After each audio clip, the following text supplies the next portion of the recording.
एक बार की बात है, एक हरे भरे और रंगीन जंगल में मिलो नाम का एक युवा और जिज्ञासु बंदर रहता था। मिलो जंगल के किसी भी अन्य बंदर से भिन्न था, जबकि उसके दोस्त बेलों पर झूलने और पके केले खाने से संतुष्ट थे। मिलो को रोमांच की तीव्र इच्छा थी। एक धूप भरी सुबह मिलो एक ऐसे विचार के साथ उठा जिसने उसके दिल को उत्साह से भर दिया। उसने जंगल के बीचों बीच छिपे एक पौराणिक खजाने की कहानियां सुनी थी, जिसकी रक्षा रहस्यों के सर्प नाम से जाना जाने वाला एक डरावना प्राणी करता था। ऐसा कहा जाता था कि जो भी खजाना इसे पा सकता था, उसकी एक इच्छा पूरी हो जाती थी। बिना किसी हिचकिचाहट के मिलो अपने भव्य साहसिक कार्य पर निकल पड़ा। वह एक पेड़ से दूसरे पेड़ पर घूमता रहा, बहती हुई नदियों को पार करता गया और ऊंचे ऊंचे पहाड़ों पर चढ़ता गया। रास्ते में उसकी मुलाकात ओलिवर नाम के एक बुद्धिमान बूढ़े उल्लू से हुई। ओलिवर एक शाखा पर बैठ गया और पूछा, युवा मिलो, तुम कहां जा रहे हो?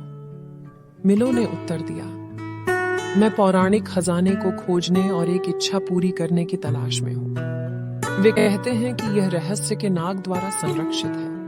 उल्लू ने जानबूझकर सिर हिलाया और कहा, यात्रा लंबी और चुनौतियों से भरी हो सकती है, लेकिन याद रखें, सबसे बड़ा खजाना अक्सर हमारे भीतर ही पाया जाता है।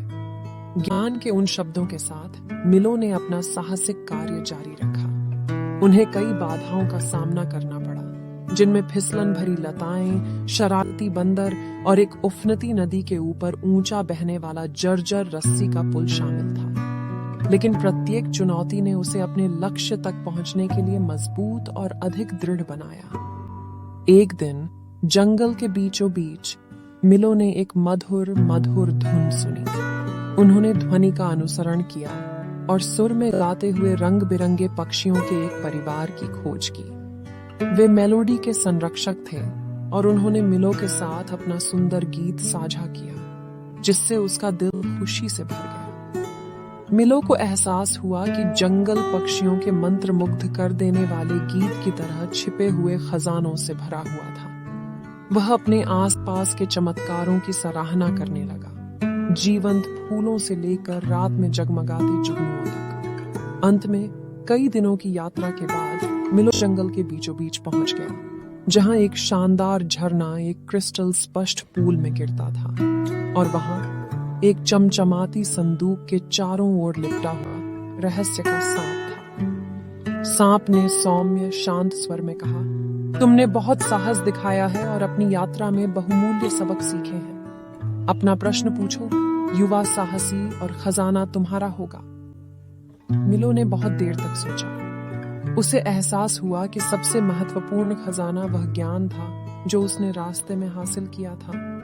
मुस्कुराते हुए उन्होंने पूछा, रहस्यों के नाग, जीवन में मुझे अपने साथ सबसे बड़ा सबक क्या लेना चाहिए? सांप की आंखें दयालुता से चमक उठीं और उसने उत्तर दिया, सबसे बड़ा सबक प्रिय मिलो, यह है कि सच्चा खजाना यात्रा में ही निहित है, आपके द्वारा बनाए गए दोस्तों में, आपके द्वारा पार की जाने वाली चुनौतियों में और आपके द्वारा खोजे गए चमत्कारों में। खोज करना कभी बंद न करें, क्योंकि संसार सुंदरता और आश्चर्यों से भरा है।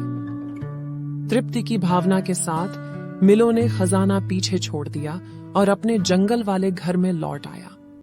उन्होंने अपने कारनामों और रहस्यों के सर्प की बुद्धिमत्ता को अपने दोस्तों के साथ साझा किया। उस दिन से मिलो जंगल में सबसे बुद्धिमान और सबसे खुश बंदर के रूप में जाना जाने लगा, जिसने सभी को याद दिलाया कि सबसे बड़ा खजाना हर पल को पूरी तरह से जीने की खुशी है। और इसलिए जीवंत जंगल के बीच में मिलो की कहानी पीढ़ियों तक सुनाई जाती रही, जिससे युवा बंदरों को अपने स्वयं के साहसिक कार्य शुरू करने और रास्ते में जीवन के खजाने की खोज करने की प्रेरणा मिली। अगर वीडियो पसंद आया तो लाइक करो, सब्सक्राइब करो, बेल आइकन दबाओ ताकि मेरा वीडियो आप सबसे पहले देख सकें। और कमेंट करो कि आपको किस टॉपिक की स्टोरी चाहिए। धन्यवाद।